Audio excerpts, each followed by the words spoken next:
Au nom d'Allah, le tout miséricordieux, le très miséricordieux. Voici une sourate que nous avons fait descendre et que nous avons imposée, et nous y avons fait descendre des versets explicites afin que vous vous souveniez.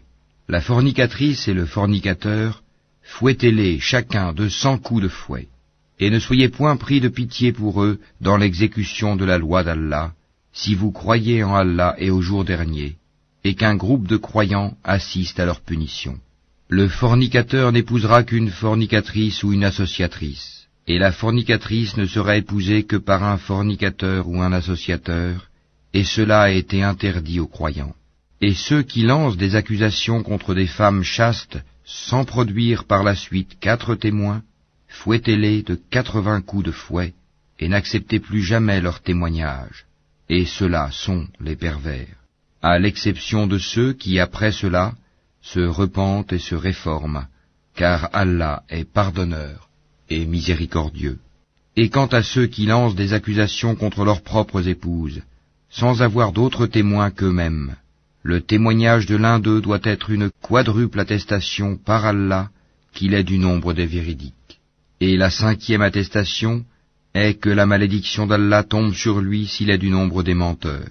Et on ne lui infligera pas le châtiment de la lapidation si elle atteste 4 fois par Allah que son mari est certainement du nombre des menteurs. Et la 5e attestation est que la colère d'Allah soit sur elle s'il était du nombre des véridiques. Et n'était la grâce d'Allah sur vous et sa miséricorde? Allah est grand, accueillant au repentir, et sage. Ceux qui sont venus avec la calomnie sont un groupe d'entre vous. Ne pensez pas que c'est un mal pour vous, mais plutôt c'est un bien pour vous. À chacun d'eux ce qu'il s'est acquis comme péché. Celui d'entre eux qui s'est chargé de la plus grande part aura un énorme châtiment. Pourquoi, lorsque vous l'avez entendu, cette calomnie, les croyants et les croyantes n'ont-ils pas en eux-mêmes conjecturé favorablement, et n'ont-ils pas dit, c'est une calomnie évidente?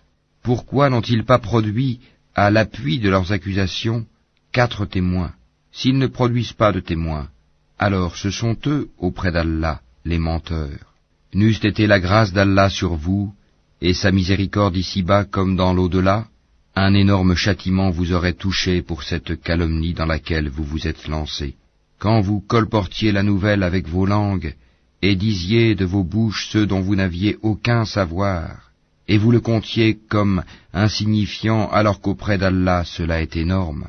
Et pourquoi, lorsque vous l'entendiez, ne disiez-vous pas, nous ne devons pas en parler? Gloire à toi, ô Allah, c'est une énorme calomnie. Allah vous exhorte à ne plus jamais revenir à une chose pareille si vous êtes croyant. Allah vous expose clairement les versets et Allah est omniscient et sage. Ceux qui aiment que la turpitude se propage parmi les croyants auront un châtiment douloureux, ici-bas comme dans l'au-delà. Allah sait, et vous, vous ne savez pas. Et n'eût été la grâce d'Allah sur vous et sa miséricorde, et n'eût été qu'Allah est compatissant et miséricordieux. Ô vous qui avez cru, ne suivez pas les pas du diable. Quiconque suit les pas du diable, sachez que celui-ci ordonne la turpitude et le blâmable.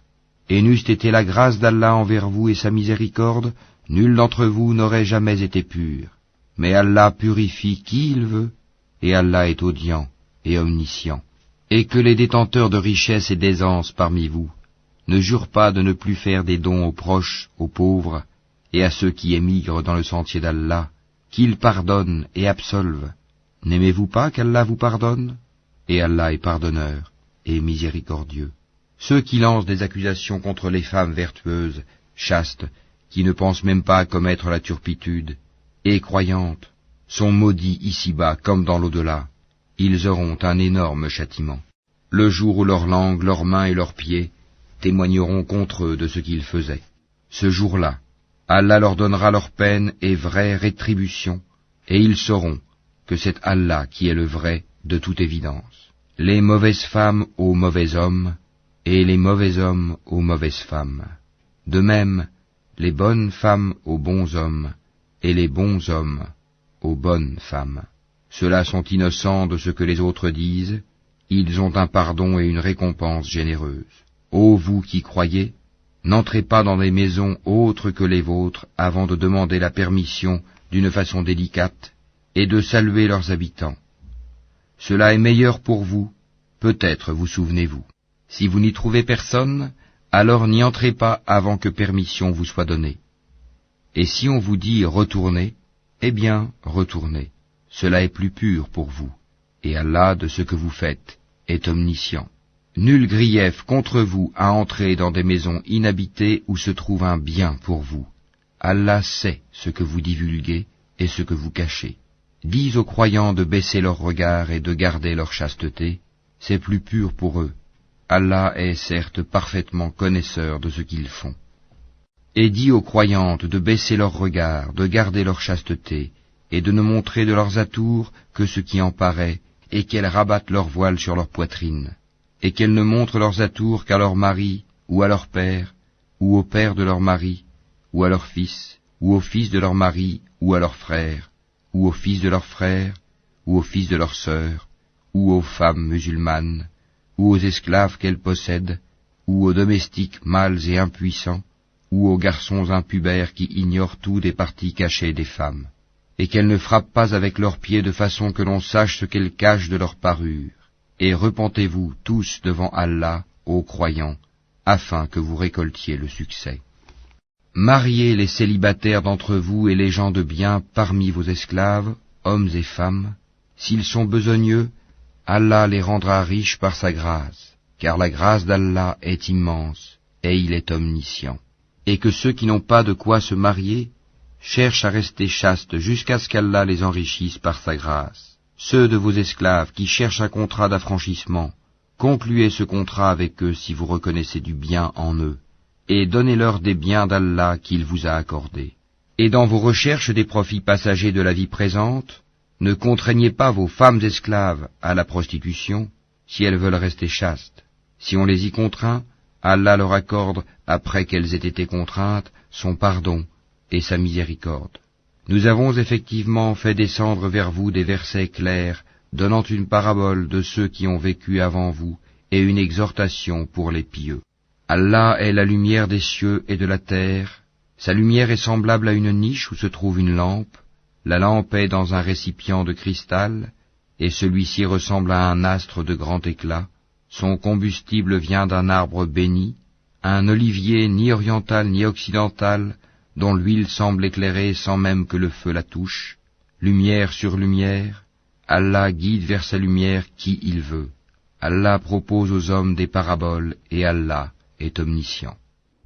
Dans des maisons, des mosquées qu'Allah a permis que l'on élève, et où son nom est invoqué, le glorifie en elles matin et après-midi, des hommes que ni le négoce ni le troc ne distrait de l'invocation d'Allah, de l'accomplissement de la salate et de l'acquittement de la zakat, et qui redoutent un jour où les cœurs seront bouleversés, ainsi que les regards, afin qu'Allah les récompense de la meilleure façon pour ce qu'ils ont fait de bien, et il leur ajoutera de sa grâce. Allah attribue à qui il veut sans compter. Quant à ceux qui ont mécru, leurs actions sont comme un mirage dans une plaine désertique que l'assoiffé prend pour de l'eau, puis quand il y arrive, il s'aperçoit que ce n'était rien, mais y trouve Allah qui lui règle son compte en entier, car Allah est prompt à compter. Les actions des mécréants sont encore semblables à des ténèbres sur une mer profonde. Des vagues la recouvrent, vagues au-dessus desquelles s'élèvent d'autres vagues, sur lesquelles il y a d'épais nuages, ténèbres entassées les unes au-dessus des autres. Quand quelqu'un étend la main, il ne la distingue presque pas. Celui qu'Allah prive de lumière n'a aucune lumière. N'as-tu pas vu qu'Allah est glorifié par tous ceux qui sont dans les cieux et la terre, ainsi que par les oiseaux déployant leurs ailes? Chacun, certes, a appris sa façon de l'adorer et de le glorifier. Allah sait parfaitement ce qu'ils font. C'est à Allah qu'appartient la royauté des cieux et de la terre, et vers Allah sera le retour final. N'as-tu pas vu qu'Allah pousse les nuages?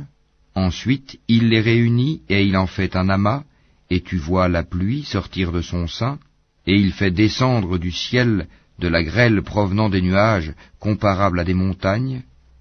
Il en frappe qui il veut et l'écarte de qui il veut. Peu s'en faut que l'éclat de son éclair ne ravisse la vue. Allah fait alterner la nuit et le jour, Il y a là un sujet de réflexion pour ceux qui ont des yeux. Et Allah a créé d'eau tout animal. Il y en a qui marchent sur le ventre, d'autres qui marchent sur 2 pattes, et d'autres encore marchent sur 4. Allah crée ce qu'il veut, et Allah est omnipotent. Nous avons certes fait descendre des versets explicites, et Allah guide qui il veut vers un droit chemin. Et ils disent, nous croyons en Allah et aux messagers et nous obéissons. Puis après cela, une partie d'entre eux fait volte-face. Ce ne sont point ceux-là les croyants. Et quand on les appelle vers Allah et son messager pour que celui-ci juge parmi eux, voilà que quelques-uns d'entre eux s'éloignent. Mais s'ils ont le droit en leur faveur, ils viennent à lui soumis. Y a-t-il une maladie dans leur cœur? Ou doutent-ils? Ou craignent-ils qu'Allah les opprime ainsi que son messager? Non, mais ce sont eux, les injustes. La seule parole des croyants quand on les appelle vers Allah et son messager, pour que celui-ci juge parmi eux, est « Nous avons entendu et nous avons obéi ». Et voilà ceux qui réussissent. Et quiconque obéit à Allah et à son messager, et craint Allah et le redoute, alors voilà ceux qui récoltent le succès. Et ils jurent par Allah en serment solennel, que si tu le leur ordonnais, ils sortiraient à coup sûr au combat. Dis, ne jurez donc pas, votre obéissance verbale est bien connue, Allah est parfaitement connaisseur de ce que vous faites. Dis, obéissez à Allah et obéissez au messager. S'il se détourne, le messager n'est alors responsable que de ceux dont il est chargé, et vous assumez ceux dont vous êtes chargés. Et si vous lui obéissez, vous serez bien guidés, et il n'incombe au messager que de transmettre explicitement son message. Allah a promis à ceux d'entre vous qui ont cru et fait les bonnes œuvres, qu'il leur donnerait la succession sur terre, comme il l'a donné à ceux qui les ont précédés. Il donnerait force et suprématie à leur religion qu'il a agréée pour eux. Il leur changerait leur ancienne peur en sécurité. Ils m'adorent et ne m'associent rien, et celui qui m'écroit par la suite, ce sont ceux-là les pervers. Accomplissez la salat, acquittez la zakat, et obéissez aux messagers, afin que vous ayez la miséricorde. Ne pense point que ceux qui ne croient pas puissent s'opposer à l'autorité d'Allah sur terre. Le feu sera leur refuge. Quelle mauvaise destination! Ô vous qui avez cru, que les esclaves que vous possédez vous demandent permission avant d'entrer, ainsi que ceux des vôtres qui n'ont pas encore atteint la puberté, à 3 moments, avant la salate de l'aube, à midi quand vous enlevez vos vêtements, ainsi qu'après la salate de la nuit. 3 occasions de vous dévêtir. En dehors de ces moments, nul reproche ni à vous, ni à eux, d'aller et venir les uns chez les autres. C'est ainsi qu'Allah vous expose clairement ces versets, et Allah est omniscient et sage.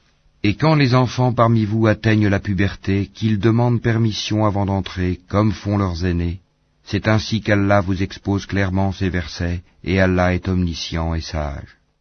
Et quant aux femmes atteintes par la ménopause, qui n'espèrent plus le mariage, nul reproche à elles d'enlever leurs vêtements de sortie, sans cependant exhiber leurs atours, et si elles cherchent la chasteté, c'est mieux pour elles. Allah est audient et omniscient. Il n'y a pas d'empêchement à l'aveugle, au boiteux, aux malades, ainsi qu'à vous-mêmes, de manger dans vos maisons ou dans les maisons de vos pères, ou dans celles de vos mères ou de vos frères, ou de vos sœurs ou de vos oncles paternels, ou de vos tantes paternelles ou de vos oncles maternels, ou de vos tantes maternelles, ou dans celles dont vous possédez les clés, ou chez vos amis. Nul empêchement à vous, non plus de manger ensemble ou séparément. Quand donc vous entrez dans des maisons, adressez-vous mutuellement des salutations venant d'Allah, bénies et agréables. C'est ainsi qu'Allah vous expose ces versets, afin que vous compreniez.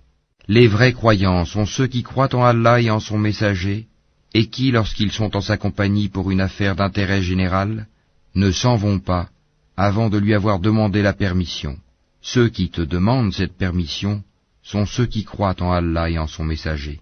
Si donc ils te demandent la permission pour une affaire personnelle, donne-la à qui tu veux d'entre eux, et implore le pardon d'Allah pour eux, car Allah est pardonneur et miséricordieux.